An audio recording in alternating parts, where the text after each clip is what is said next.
ورحمۃ اللہ وبرکاتہ۔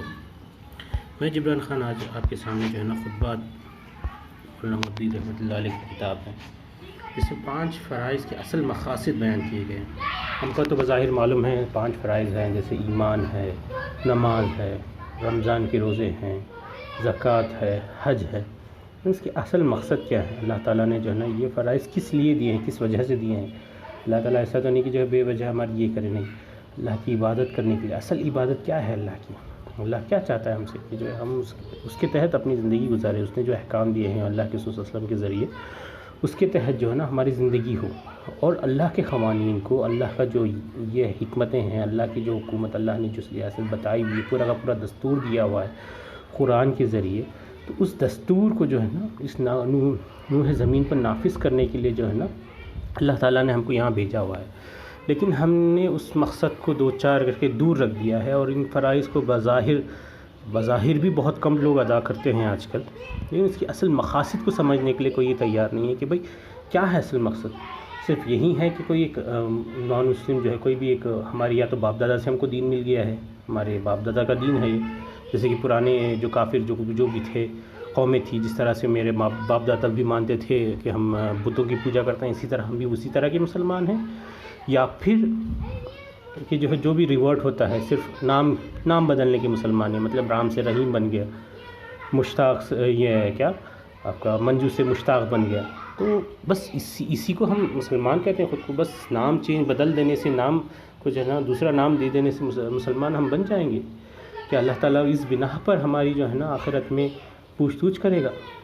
اب کیا سمجھتے ہیں کہ جی بس نام بدل دیں گے تو بس ہو گیا کام ختم، اللہ تعالیٰ جو ہے نا ہم کو جہنم سے نکال کر جنت میں ڈال دے گا؟ تو اسی کے لیے جو ہے نا جد و جہد ضروری ہے کہ جو ہے اللہ تعالیٰ کیا چاہتا ہے ہم سے، اللہ نے کیوں پیدا کیا؟ یہ سوال ہمارے ذہنوں میں ہمیشہ ہونا چاہیے کہ بھئی اللہ کا یہ کیا ہے کہ ہم یہاں پہ موج مستی کریں؟ نہیں، ہمیشہ پچھلی بار بھی میں نے یہ حدیث بیان کی تھی کہ جو ہے مومن کے لیے یہ دنیا قید خانہ ہے اور کافر کے لیے بہشت ہے۔ ایسا کیوں کہا اللہ کے رسول صلی اللہ علیہ وسلم نے؟ بخاری مسلم کی یہ ایک معتبر حدیث ہے، تو اس لیے کہا کہ جو ہے مومن کے لیے جیسے جیل میں رہتے ہیں قیدی، ان کو جو ہے نا کوئی ایک سیٹ آف رولز ان کو فالو کرنے ہوتے ہیں کہ بھئی وہ جیل سے باہر نہیں جا سکتے، یہ ایک فلاں کام نہیں کر سکتے، جو بھی جیل والے کے جو بھی کام ہے وہیں کرنے ہوں گے، ان کو آزادی نہیں رہتی، ان کو جو ہے نا آزادی نہیں رہتی۔ ہماری آزادی کہاں ہے؟ آخرت میں۔ اللہ تعالیٰ جو بھی تم چاہو میں آخرت میں دینے والا ہوں، وہ ہمیشہ رہے گا۔ یہ تو کچھ وقتی ہے، وقتی طور پر زندگی گزارنی ہے یہاں پہ، تو اسی حساب سے ہم کو جینا ہے۔ اللہ کے رسول صلی اللہ علیہ وسلم بولتے ہیں کہ جو مالی والی دنیا، میرا اس دنیا سے کیا سروکار؟ یہاں میں کوئی ایسا ہوں جیسے کوئی سستانی کے لیے کوئی درخت کے نیچے جو ہے نا ہماری منزل چل رہی ہے، کوئی ایک سستانی کے لیے تھک گیا ہے بندہ، کوئی درخت کے نیچے تھوڑا سا آرام کر لے، بس یہی ہماری دنیا ہے۔ اصل مقاصد کو سمجھنے کے لیے اس کے تحت جو ہے نا ہم کو عمل کرنا چاہیے۔ اسی لیے جو ہے نا یہ دنیا جو ہے نا قید خانہ ہے ایمان والوں کے لیے، اور کافر کے لیے تو بہشت ہے، یعنی جنت ہے، کیونکہ جو ہے ان کو کوئی پوچھنے والا نہیں، کچھ کرنے والا نہیں۔ ہم کو تو پوچھنے والا ہے اللہ آخرت میں۔ اللہ کے رسول صلی اللہ علیہ وسلم جو احکام دیے تھے وہ تو پکڑے گا ہی اللہ ہم کو، کہ بھئی تمہارے پاس پورا قرآن دیا ہوا، میں نے اللہ کی سیرت، اللہ کے رسول صلی اللہ علیہ وسلم کی سیرت رکھی ہوئی، احادیث رکھے ہوئے، تابعین ہیں، صحابہ ہیں، تبع تابعین ہیں، اولیاء اکرام نے اتنی اچھی تفسیریں دی، محدثین نے اتنی اچھی تفسیریں دی ہیں، اتنا مکمل بنا کوئی چینج کیے جو ہے نا اللہ نے اپنے ذمے لیا ہوا ہے قرآن کو، بنا کچھ ایک حرف بھی چینج ہوئے تمہارے سامنے پورا قرآن ہے۔ اب تم نے کیا کیا؟ تم نے اس قرآن کو کیوں نہیں پڑھا؟ کتاب کی نہیں بھائی، کس لیے؟ اہدنا الصراط المستقیم ہے یہ کتاب۔ اگر آپ اسی کتاب کو نہیں پڑھیں گے تو اہدنا الصراط المستقیم پہ چلیں گے کیسے؟ اہدنا الصراط المستقیم میں کیسے چلیں گے؟ اگر آپ وہ کتاب ہی نہیں پڑھ رہے ہیں، اس کو اٹھا کر کہیں سجا کے رکھ دیا ہے آپ نے، تو اہدنا الصراط المستقیم کہاں ہے یہاں پہ؟ آپ کیسے کہہ سکتے ہیں کہ آپ اہدنا الصراط المستقیم ہے؟ آپ کیسے کہہ سکتے ہیں کہ آپ مسلمان ہو؟ ظاہر زبان سے یا ہمارے ریکارڈ سے، گورنمنٹ ریکارڈ سے تو یہ ثابت نہیں ہوتا نا۔ اللہ کو کیا چاہیے؟ عمل چاہیے۔ انما الاعمال بالنیات، ہمارا عمل چاہیے اور نیت چاہیے، پاکیزگی۔ کس کی کیا چاہیے؟ نیت، اللہ کی رضا چاہیے۔ یہ نیت کے ساتھ جو ہے نا ہم کو کام کرنے ہیں۔ تو اصل فرائض کیا ہیں اور اس کے مقاصد کیا ہیں؟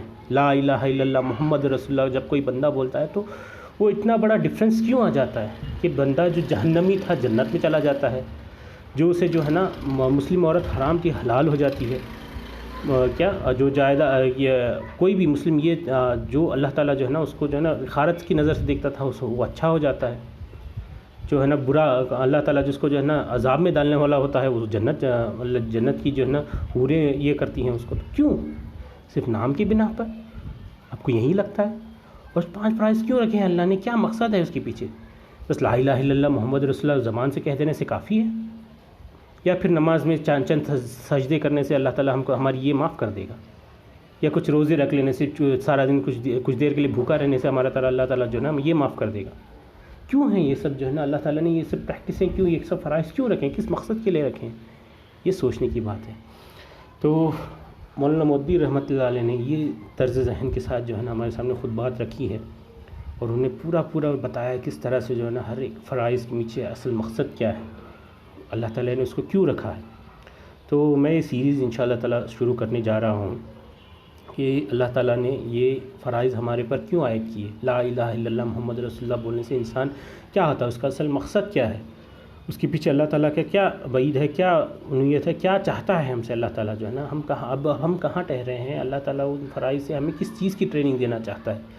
تو یہ سب چیزیں جو ہے نا ہم آگے جا کر انشاءاللہ تعالیٰ اس سیریز میں انشاءاللہ میں کوشش کروں گا کہ جو ہے آپ کو بتاؤں، میرے استطاعت میں جتنا اللہ تعالیٰ نے رکھا ہے میں کوشش کروں گا آپ کے سامنے رکھوں۔